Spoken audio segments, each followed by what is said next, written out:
Hi there, this is Caesar Plays. As you can tell from the title, today we're going to be talking about Daemons of the Shadow Realm. I I was very intrigued when this anime adaptation got announced, simply because if you've been more on keeping yourself informed in anime and the manga industry a little bit, you would know that this series, and not the anime, but the original manga was created by the same author that wrote Full Metal Alchemist, which is like incredible, well put together story with I think it's probably I'm not gonna say my favorite series of all time, but it's I have to give it props where it's due. It's such a well written story from beginning to the very end. It has a very uh, well put together conclusion as well. It gives you enough closure. And so expectations were high. When I heard that the author was working on another manga and that the manga was actually becoming quite, was actually really pretty good, I figured that it was only a matter of time before the anime got announced or that they were gonna make an anime out of this. So eventually, like I just said, I'm gonna hold off from reading the manga. I had so much going on as well that I just wanted to take a small break. But as far as the introduction goes, the anime's out. 2 episodes are in. I'm not sure. I wasn't up to date when it was coming out or when it did come out, but I know that 2 episodes are now on Crunchyroll. And yeah, no, wow. What a serious first impression. I'm not even gonna front. This show had me. Okay, so normally when I watch a series movie, I like to immerse myself into the story, into the characters, into what they're going through, their emotions, their feelings, the world building, all of that. I It was one of those weird instances for me when I was watching that first episode where I was nonstop trying to guess what was happening or what the story was going to go into, because it just takes so many weird turns here and there in a good way. I'm talking weird as in like very interesting. It keeps you on your toes. It kept me guessing what was gonna happen next and what the main thing of the story was going to be. Again, I had done no research on the story and I have no information on the story um, so far. So the only thing that I knew was whatever I was watching right now.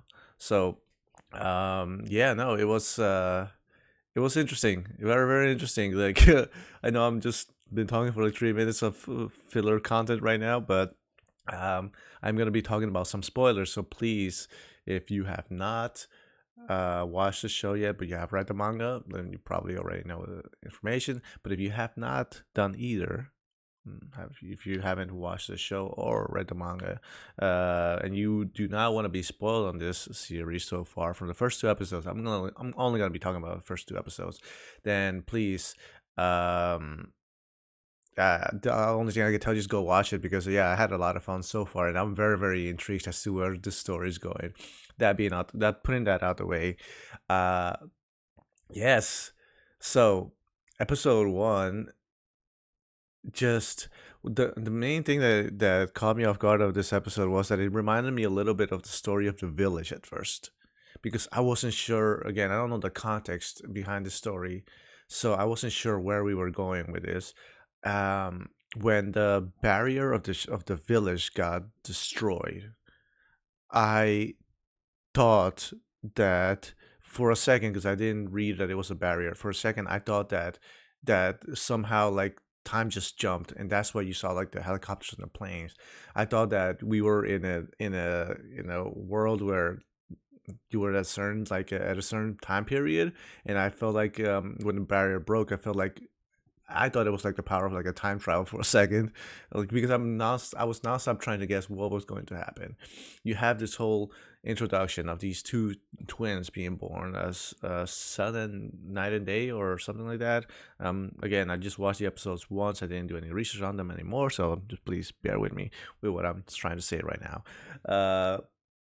That whole backstory super intriguing already because okay, like what are they going to do with them? Are they going to be like power twins that are going to be working together? Because we just came off JJK Modulo as well, where you had like these power twins.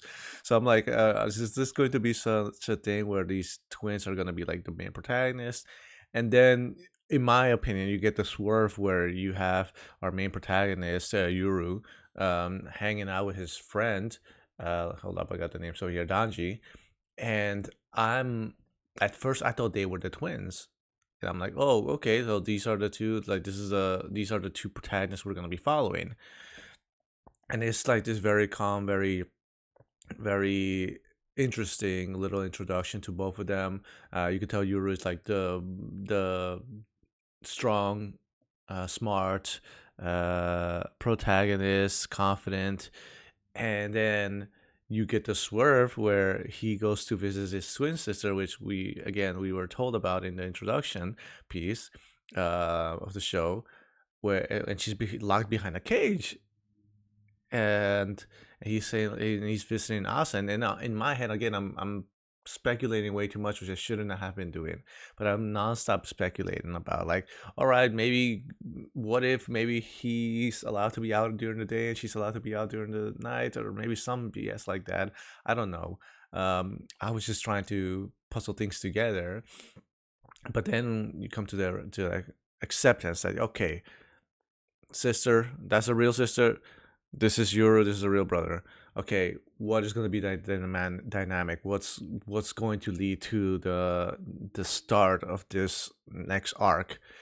And you get introduced to Dara, which I don't know why, but I just found it so interesting. Like that he was like somewhat like a merchant that was going down the mountains to sell stuff. And I just the bird that Euro caught. I love how he just I don't know why I just got excited when he said like, oh, this could sell for a lot. I'm like, maybe it's my gaming mentality that's like finding rare loot.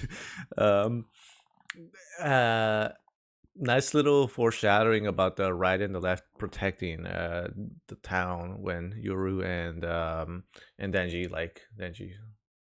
Danji, sorry, Danji approached the gates, because it builds up towards the end of the episode where all of a sudden, and this is again where I got caught off guard, where Danji and Juro are about walking out. I think they were gonna help some people, and they hear noise, and he's like, "Oh, it's probably dragons." And I'm like, "All right, what time period are we? So we're doing dragons now."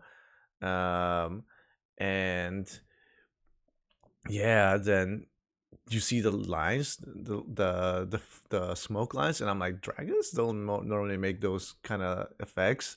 So is this like a maybe like a mechanical dragon? And again, I'm puzzling things in my head, trying to put things together, and out of nowhere, you then the barrier just gets destroyed, and that's when and then you see like the close up, and it's a plane, and that's where for a second I thought, are we doing like time travel something? What's going on?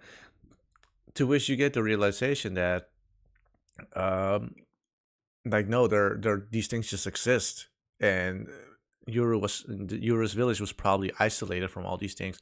And then I started like affiliating the story a little bit. What if this is a cool version or a good written version of The Village from M. Night Shyamalan? Because that movie was all right and the story was all right, but the concept was there. It's just, what if this story kind of goes around that, which it doesn't at the end of the day. After episode 2, you could tell that that's not where it's going, but that's what this first episode reminded me of.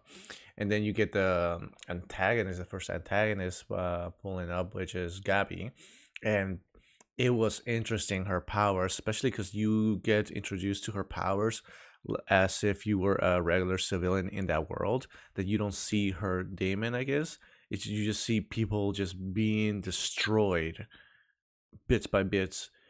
That was very super interesting in my opinion, because it takes you all the way to the introduction of Dara coming back, to telling Yuru. Wait, no, I'm getting ahead of myself. It takes all the way back to Yuru going back to the village to go look for his sister Asa, because they're being attacked by these military groups, and again, getting ahead of myself, and Gabby, for him to be like, no, like I need to protect my sister. And when he finally gets there, um, another woman who is the real Asa, claiming that she's the real, not claiming, who is the real Asa, she's over here like holding up like the granny who took care of Yuru in the village, and the so to say Asa, uh, and she's like, she's not murdering, but like she's definitely doing. She's hurting Granny a lot, and Asa is over there in the pool of blood, and Yuru's like losing it, and Dara, and it's this whole chaos of Dara coming in, and Granny telling Dara to like, yo, just take Yuru. They're here for him. Make sure they don't get their hands on him. And you get this weird shadow coming from fake Asa's blood and grabbing the real Asa, and Asa telling Yuru like, I'm your real sister. And again you get another turn in the story of like, okay, where is this going? And episode two, sorry, at the end of episode one, then they're about to escape, and Yuru and Dara need to leave the village, to the point where these helicopters with men with guns in them aiming at them are ready to shoot them. And I'm just skipping through important stuff right now, but basically they like Euro awakens two Daemons, right and the left, which were foreshadowed early in the episode, and they're again a power scaling that I wasn't sure we were going to get here. Like, all right, we established that Gabby has these powers, or like these, that she can summon something. So I guess Yuru can do it too, but it's not just like one Daemon, it's two, which is super interesting. And apparently they're gods of the village, protectors. So that was like super interesting going into episode two, and you see how broken these people, these Daemons seem to be, and fun. And I love the switch up that they do here too, because I think it's the right is the guy and the left is the girl, right? Yeah, I'm correct. And the right has this fiery personality, while the left has this cool, calm personality, and it's a woman and a man, um, male and female, which gives it an interesting duality as well. And then on top of that, like when Yuru said, when they asked Yuru like, all right, you're my boss, like what do you want us to do? And Yuru's like, no, I like Gabby, she's like killed all these people in my village, I'm gonna take care of her. Can I just want you guys to protect the villagers, and otherwise I'm not gonna command you. You guys are protectors of my village, I owe you guys. Which was like super humble, super nice. And as the right is going to help villagers out, he says something along like, watch out, because like the left can be has a very explosive personality, which again contrasts to what they're portraying. So almost like the right is like the more wholesome, and I could be wrong again, we're only two episodes in, but almost like the right is more like caring, wholesome, while the left could be like more cold-blooded, which is again very interesting. um and yeah, no, they go off, then a battle happens. I'm gonna skim through it because it's important and it's fun, but watch it if you haven't, and why you're still listening to this video if you haven't watched it yet. But if you've otherwise seen it, you know what I'm talking about. Like the fights happen, Yuru gets to escape, and then it goes to, again, it progresses the story to the point where I think it's finally, after episode two, is slowly we're starting to get introduction to what the story is going to be about, which um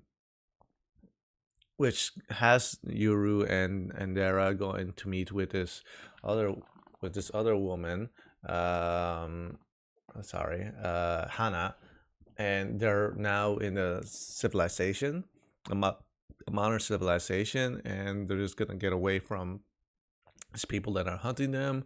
And we just already established that Asa is the sister, and Yuru is clearly out of time in this place. And then you have this weird encounter between right, left, encounter this, apparently this deity, whose name I can't find here in the voice casting. But this deity, and they're like just casually talking to them, and like, oh, I haven't seen you in like 400 years. And we find out that Dara and Hannah are apparently they're Daemons containers or something like that. If I read it or misread it, I don't know. But basically, I'm assuming they're in charge of underkeeping and maintaining some daemons in check, and that's why they were so excited to see some spirits, a deity that apparently that they probably only read of in person. For them, it was like this big deal, and that's kind of cool. Again, building world building around characters and implying backstories and all this stuff, and it's like a show don't tell kind of thing where you're showing us something and little by little giving us little explanations as to, all right, this is kind of like the world and the people that we surround ourselves with in this series. uh but yeah, so far, Daemons of the Shadow Realm, wow, amazing. First two episodes, I want to say, animation was beautiful.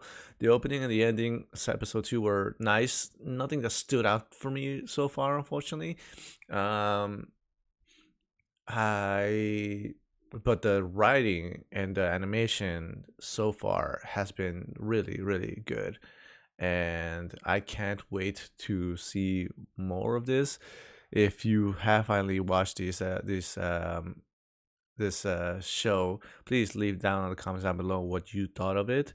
Tell me what your favorite moments were, what your expectations are towards the future. Please, no spoilers on anything, because I really want to experience this series as it goes. I am Caesar Plays. Like and subscribe, and I'll see you guys around next time.